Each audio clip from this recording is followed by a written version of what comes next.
ya faɗi wannan sai wannan sahabi ya ce ni ne ya Rasulallah, sai manzon Allah sallallahu alaihi wasallama ya ce na ga mala'ika 30 da ‘yan kai suna ta gaggawar wa zai rubuta wannan da farko ya kai wa Allah.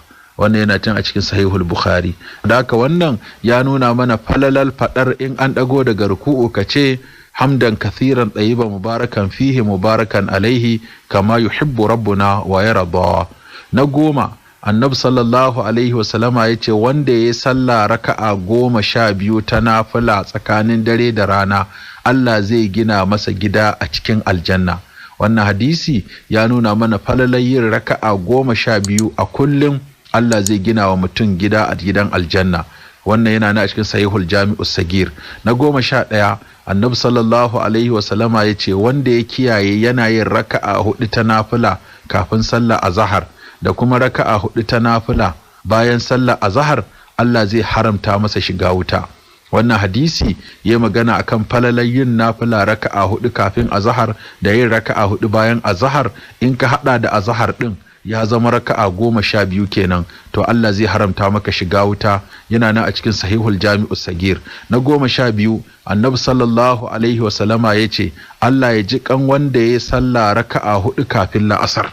Wannan hadisi ya yi magana akan falalar yin raka'a 4 kafin kai sallar la'asar. In ka hada da la'asar ɗinka ya zama raka'a 8. Wannan yana nan a cikin sahihul jami'us sagir.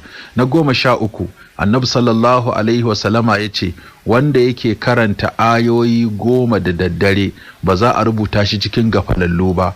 Wanda yake karanta ayoyi 100 da daddare za a rubuta shi cikin qanitina, wato masu bauta ga Allah. Wanda yake karanta aya 1000 kullum za a rubuta shi daga cikin masu arzikin lahira. Wannan yana na cikin sahihul jami'us sagir. Da haka wannan hadisi falala ne na karatun alkur'ani, ko da aya 10 ka dinga karantawa ba za ka gama gafalalle ba. In kana karanta aya 100 za ka zama cikin masu ibada. In kana karanta aya 1000 za ka wayi gari cikin masu arziki. Hadisi na 14 manzon Allah sallallahu alaihi wasallama ya ce mutum ya yi sallan nafila ta inda ba wanda ke ganin sa, ya shiga duhu ya yi sallan nafila, to ladan da Allah zai bashi sai ya ninka masa sau 25 in wani ya ganshi. Wato ka yi sallah a cikin duhu ko a cikin ɗakin da ba mai ganin ka, kuma ka kyautata ta, Allah zai ninka maka lada 25 fiye da ka yi a gaban jama'a suna ganin ka. Haka wannan hadisi yana nuna mana falalar yin sallah a ɓoye da kuma ladan da za a samu mai yawa akan haka. Yana nan cikin sahihul jami'u.